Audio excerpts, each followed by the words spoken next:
6:52, time for the morning sprint. 2 men are officially charged this morning in Madison's first homicide of the year. 20-year-old Damone Cummins faces first-degree intentional homicide. 25-year-old Eamon Galtney facing homicide as party to a crime. The shooting happened last Wednesday afternoon, steps outside the Dane County Jail. 32-year-old Dwayne Lee Collins was killed. He had just been released from jail and was leaving with a family member. A Wisconsin woman facing charges this morning accused of strangling her son to death last month. Natalia Hitchcock making her first court appearance yesterday. Sheboygan Falls police say they found 8-year-old Oliver Hitchcock unresponsive March 30th. He was rushed to the hospital but died. She told police that she thought the Russian government would take her 2 sons and abuse them. Her bond is set this morning at $1 million. SSM Health St. Clair Hospital in Baraboo making a major donation to the city's homeless shelter, $50,000.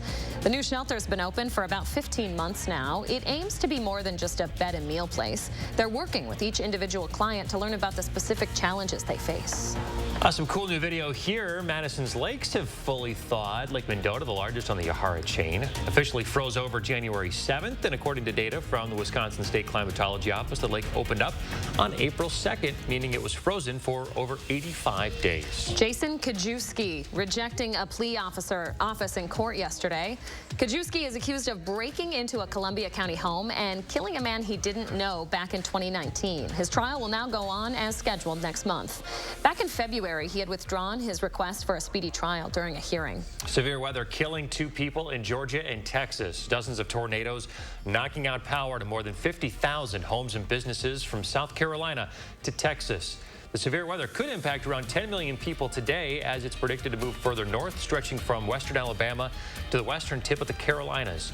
The unrelenting storm system spawned more than 30 reports of tornadoes across the South. Today, FDA advisors will meet to discuss a second COVID booster shot for people under the age of 50. Just last week, the FDA expanded emergency use authorization of 2 vaccines for those over 50 to get a second booster.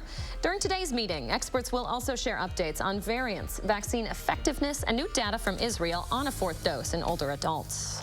The U.S. and its European allies unveiling some new economic sanctions against Russia. The latest round of penalties comes amid new allegations of war crimes by Russian soldiers.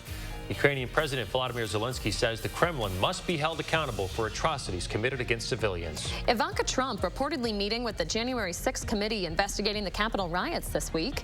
Not only was she one of the former president's closest advisors, she was also with her father most of the day the riots happened and was in the Oval Office for key meetings. The committee had asked Ivanka to appear voluntarily.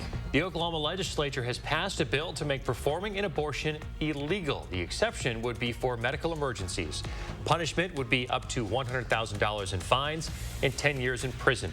Governor Kevin Stitt still needs to sign it. He has vowed to sign any anti-abortion legislation. The next generation of presidential planes is being delayed by 2 years. Boeing is making the 2 aircraft, which were due at the end of 2024. The Air Force says that deadline has been pushed back because of the pandemic, manpower limitations, design timelines, and test execution rates. The 2 new planes cost nearly $4 billion. We are seeing the rain move out of the area this morning. This will lead to some brief sunshine before cloud cover rotates right back on in. The roads are all dry at this point, so as you begin to head out the door for your commute this morning, I'm giving you the green light, but the yellow light does return for that evening commute as we start to see more of those rain chances. Temperatures in the low 40s now. We'll warm up to the low 50s for your highs this afternoon. Those clouds will increase. Eventually, those shower chances return. And then we start talking about snow by the time we get you towards tomorrow morning. Snow again on Friday before it's 60s and more rain early next week.